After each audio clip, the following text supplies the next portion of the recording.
Hello, my name is Keaton Bennett, and my TOK presentation is called The Adaption of Humans. First, Abraham Harold Maslow was an American psychologist who was best known for creating his hierarchy of needs, which basically explains the different function of psychological health of a person in order to reach their fulfillment, resulting in self-actualization. It has 5 steps in which your first one is physiological. Next is safety. Third is love/belonging. Fourth is esteem. Then self-actualization, in which you help others receive the needs that you have. Maslow has had many successes in the school of psychology, but one significant quote that stuck out to me was when he stated, "When the only tool you have is a hammer, all problems resembles nails."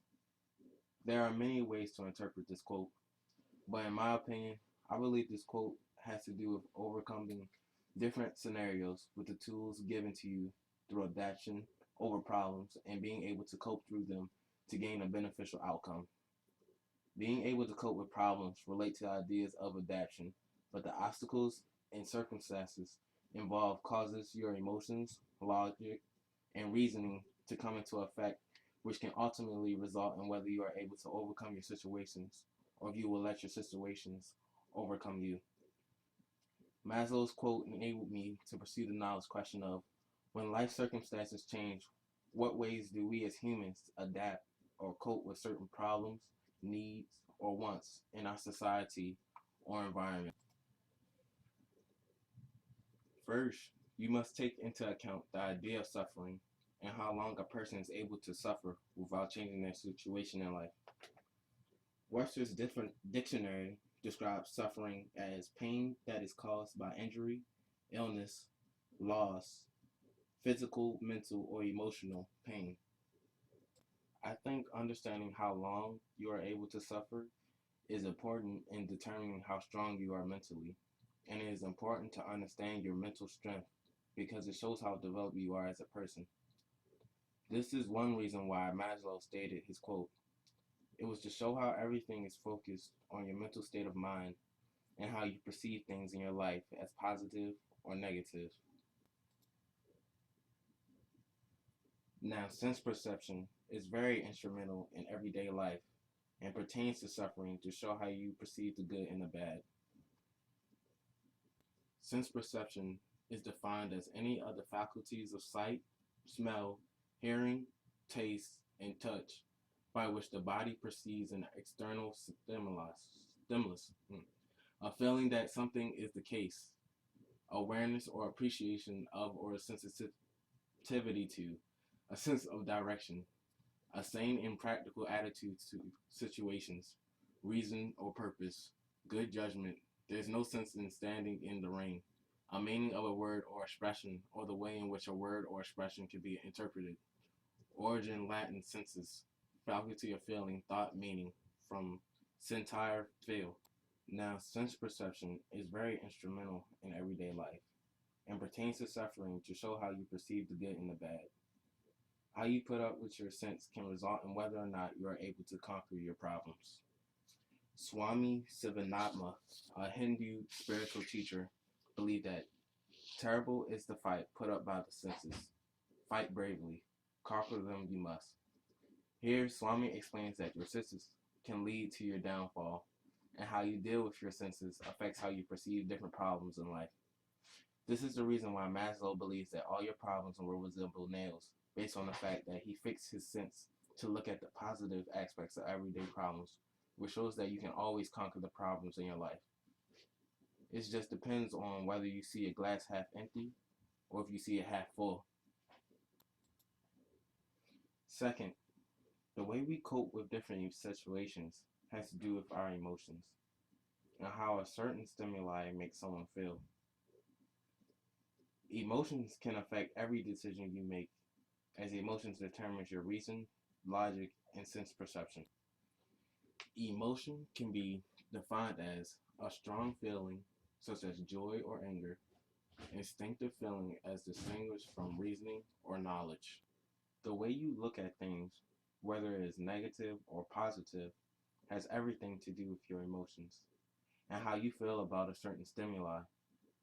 This determines how well you are able to adapt to your problems in retrospect to how long you are able to suffer until all your problems begin to resemble quote unquote nails. For example, I could cry all day about having to do all this work for my classes. But if I look at it from a positive perspective and focus on the good outcomes of doing my work, it begins to change my emotions and my viewpoint of having homework because you're not looking at the negative aspects but the positive ones. Morena Baccarin, a Brazilian actress, once said, humans have a sense of spontaneity in emotion. We have a dichotomy between grief and happiness, meaning that we have a choice to be sad or to be happy in certain situations. And when Maslow stated this quote, he focused on the positive aspects instead of the negative because he understood the power of your emotions. How you have how you have to manipulate them to show yourself that when dealing with certain problems, you can always solve them. Your emotions just always have to be positively intact. And if they aren't, you have to fix them to be that way. This is true to my own understanding, as I am a full IB diploma candidate, and I'm given an abundant amount of work. And at first, it made me feel angry and very upset, but I realized that I was not going to get anything done, always being mad and angry about the amount of work. So when I decided to change my mindset on it, it altered my sense perception and emotions, and I was able to get better grades, and it made the workload easier for me to handle because I looked at it from a positive perspective. Even when your emotions are intact, if you have the right ethics of wanting to do the right thing, your emotions can be overridden as you let your reason go into effect. This is the other way in which people adapt into certain situations. Pearl S. Buck, an American writer and novelist, stated, you cannot make yourself feel something you do not feel, but you can make yourself do right in spite of your feelings. This explains the times in which I felt like giving up in some of my classes, but I knew the right thing to do was to stick my classes out and do my best in them, even though my emotions led me to believe that I couldn't put up with all the work anymore. And even though this quote relates to emotion, you can understand the logic and reasoning behind it, as it shows that sometimes you do not have the right emotions or the right perspective about the problem, but through your reasoning and understanding, you can still see the beneficial outcomes, because with the hammer that is given to you, all your problems is resembling nails based on how you see your problems. However, another way in which we could look at Abraham Maslow's idea of hammers and nails would be through the perception of narrow-minded instrumentalist Abraham Kaplan, an American philosopher who stated Maslow's statement in other words as, give a small boy a hammer and he will find that everything he encounters needs pounding. He stated that this relates to his idea of the law of instrument, in which he believes single-minded people apply them inappropriately or indiscriminately, which is a negative way to view Maslow's statement, while also being oblivious to the ideas of reason and logic, as he demotes the idea of knowledge, in which he focuses on the fact that single-minded people are not able to fathom different perspectives or different reasons, which is the reason why they only think as everything as nails. Kaplan criticizes the idea of the ways of knowledge like sense, perception, emotion, and reasoning because of his biased perspective of Maslow's statement. And through Kaplan's perspective, he questions if the hammer is really a tool. This raises the knowledge question of what is a tool? The Merriam-Webster dictionary explains a tool as being a handheld device that aids in accomplishing a task. But in Kaplan's perspective, he doesn't see the hammer as being a tool necessarily, but instead as being a hindrance or an obstacle that creates the single-mindedness that he was talking about, because you see all of your problems as the same as you lack different viewpoints of life.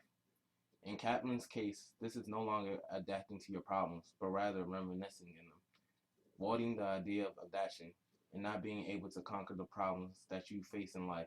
But it all depends on which perspective you want to take, Abraham Maslow's or Abraham Kaplan's. In conclusion, Maslow's statement, when the only tool you have is a hammer, all problems resembles nails, exemplifies the ideas of using sense perception, reason, and emotion in order to overcome all your problems as long as you keep the right mindset in everything you do. Our sense perception and emotion affects our reason and helps determine our decisions. But in order to make the right decisions, you have to have the right perspective. For example, Martin Luther King saw the unity behind racism and tried to overcome racism and bring equality through his positive perspective, in which he tried to show whites about blacks and how they really are. This is the reason why he was nonviolent, trying to work hand in hand with whites because he used the tool of negotiation to solve his problems. And through Kaplan's perspective, through MLK's single mindedness, he would not see the real outcome of the civil rights movement in trying to gain equality. All he would see is how MLK ended up dying for a cause that could never truly be ended. This correlates to the idea of you having to have the right perspective and emotion in order to cope with society and adapt to circumstances so you can live a better, easier life. This is what I believe Maslow believed when he said, when the only tool you have is a hammer, all problems resemble nails.